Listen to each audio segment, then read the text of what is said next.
Everybody. Obviously the big news of the day is the declaration of the national state of emergency. That's something obviously we fully support. Our thoughts and prayers are really with people that are doing it really tough at the moment. We think about the communities that are very disconnected and have been cut off. We think about people that have been displaced from their homes. And we're also very conscious of people that are actually fighting for their lives. And so we want to say a big thank you to all the first responders and all the emergency personnel who are doing an incredible job, doing tireless effort and outstanding effort over a number of days now. But also our message very clearly to all New Zealanders is follow the civil defence advice and warnings. Stay safe, keep an eye out for each other when it's appropriate to do so and when it's safe to do so. But with that, haven't taken any actions. Has the response been managed appropriately today? Look, I think the response has been well managed and much better managed than what we saw over a week ago in Auckland, and I think that's what we need to see. Is that the reality is we're going to have more and more extreme climate events and weather events, and we need to make sure that we keep improving our processes and our national response. And so we're fully supportive of decisions today. Is this climate change in action? No doubt about it. I mean, it's a big part of what's happening here, and as a result, we'll have a bigger conversation to have in the coming months and years, where there needs to be a multi-decade effort over many governments to think about how we build climate adaptation into our key infrastructure. That's something that I would hope the government will want to work with us on. I know if we are lucky enough to win the election at the end of the year, that we'll be working with political parties as well to make sure we do that in a bipartisan way. Are you offering cross-party support on the climate adaptation bill? Absolutely. I mean, we really want to be able to work with the government, but we hope that they will want to work with us too.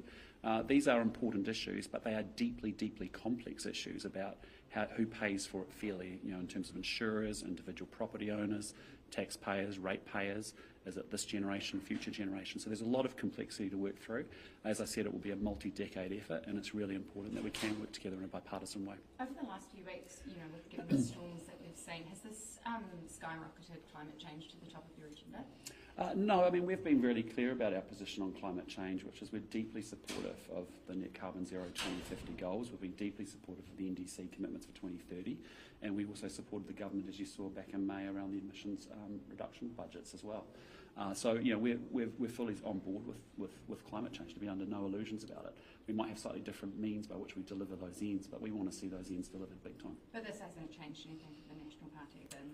Our position's been really clear under my leadership about exactly the priority that we have around climate change, and you've seen, with putting Todd Muller into that position as our climate change spokesperson, and also having agriculture and reconciling agricultural emissions and climate change, and thinking about climate adaptation. Those are all big things that we're up for. And it sounds like some of the civil defence agencies on the ground, there were really mixed views about declaring a national state of emergency. Do you think that national declaration was the right call?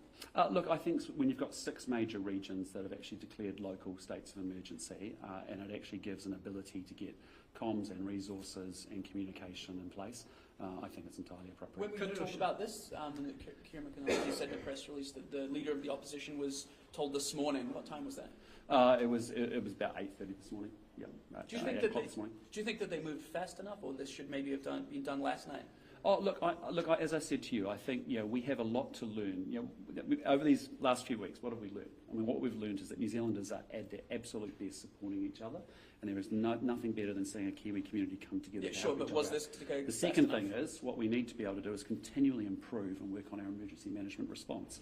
And let's be clear, I think it's been actually, in fairness, I think it's been much better handled this week than it has been certainly what I've observed. What updates have you had from your MPs around the country about the conditions there and what they're seeing? Yeah, so I mean, a lot of our MPs have been out and about in their communities over the number of weeks, especially in Auckland, and we've been holding daily telephone calls with Auckland MPs, just getting a sense of what's happening on the ground. What they've seen is incredible stories of people doing it incredibly tough, that have come home to find their whole bottom floor of their house wiped out, and actually ripping up carpet and doing all those sorts of things.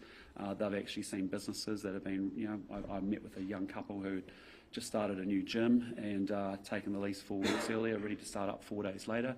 Had just finished painting the walls, put all the new equipment in, completely, utterly ruined, total write-off. And so, there's incredible stories of New Zealanders doing incredibly tough at the moment, and that's what we've really got to focus on is the recovery and making sure that we set them up, and we put all full court press and make sure that they're actually set up for success going forward. Mr. Luxon, you've often talked about how there are too many bureaucrats in Wellington. Are emergency management staffers safe from any potential national threats? Look, I mean, what we're talking about is quite different scenarios there. We've had 14, we've had a huge amount of growth in bureaucrats here in government, and we've actually delivered worse outcomes. But with respect to civil defence, we are very, very supportive of all the efforts and all the resources that have been deployed. Emergency management staff? Very important that we build massive amounts of resilience into our system here in New Zealand. We face a number of threats, whether they're natural disasters, a range of issues, and so we've got to make sure we've got the right resources in place. Some of your caucus were quite grumpy that the Prime Minister stayed in Auckland. Do you agree that he should come down? Oh, look, those are decisions for the Prime Minister. I'm not party to his schedule or why he was there on Sunday night or what was going on there. Do you think that it's right that he's in Auckland at the moment? I think it's appropriate that there's leadership in the places where it needs to be, and so the fact that he's there and either got stranded there or was there, it's up to him, but it's good that he's there. Anticipating one from Ben, did you consider staying up in Auckland yourself? For me, at that time, I came down here on Sunday evening in preparation for a week here in Parliament. Obviously, subsequent to that, events have moved on, and we've obviously got a national state of emergency, which is important, and we support. Did that National opposed a request for Parliament to meet virtually this week? Look, our view is that we need to be here doing our job. It's obvious under a state of emergency that's not going to be possible, and Parliament will be suspended this afternoon, so we'll carry on. So that's a yes. You did oppose that motion. Look, our view very clearly is that we should be here in Parliament doing our job. And with respect to the Parliament this week, events have superseded it, and frankly, it's being suspended. To be clear, that is yes. Our view is that we should be here in person where we can to actually do business here. That was our view on Sunday, and that's why some of our MPs came down here early, and that we've got 24 of 25 of our 34 MPs here today. Will you be instructing them to go back to their electorate? Yes, I will be, because I actually think it's important that they are really connected to their communities. I've actually asked those that were actually travelling down here today to come into Parliament, because it's all new, obviously. It's only this morning that we found out that Parliament will be delayed. I've asked them to actually say, look, stay put, please, and actually focus on your communities, make sure everyone's safe.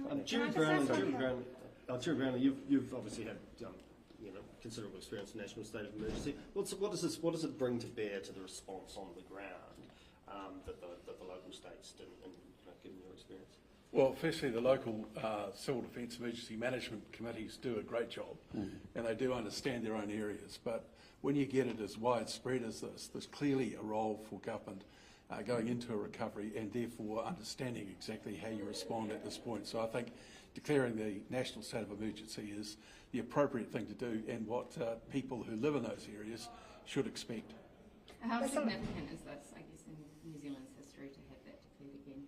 Well, it's only the third time, and it's therefore is very significant. But remember that we're talking about nearly 2/3 of the country's population being in some way affected by this. Mr. Luxon, can I just ask in terms of housing, we're obviously seeing a lot of communities that have been built, even knowing what we already knew, in some pretty precarious places. Is this going to shift any sort of housing policy, sort of any housing work that you might do to ensure that communities are actually being built in safe places in New Zealand? Oh, look, I think it will be part of a review, a good set of questions to ask, why have, over 50 years there's been houses built in places that maybe, aren't appropriate now, and we should be really clear about that. And so making sure councils have authority and power to be able to do that will be important.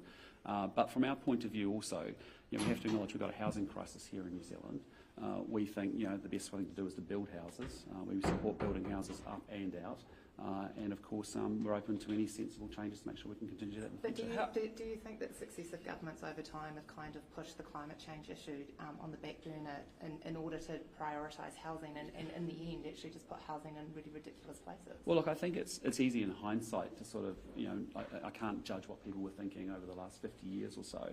All I'm saying going forward is those are exactly the kind of questions that we should be asking to make sure that councils have good knowledge of where risk areas actually sit, and actually can make sure going forward that that houses are built in the appropriate Very places. quickly, how worried are you about your net favourability ratings? I mean, Chris Hipkins is well ahead of you in the latest poll. Not worried at all. Really what we're focused on right today is actually making sure Kiwi stay safe and actually feeling well supported at this moment. Right, off to caucus. Thanks, guys. Cheers.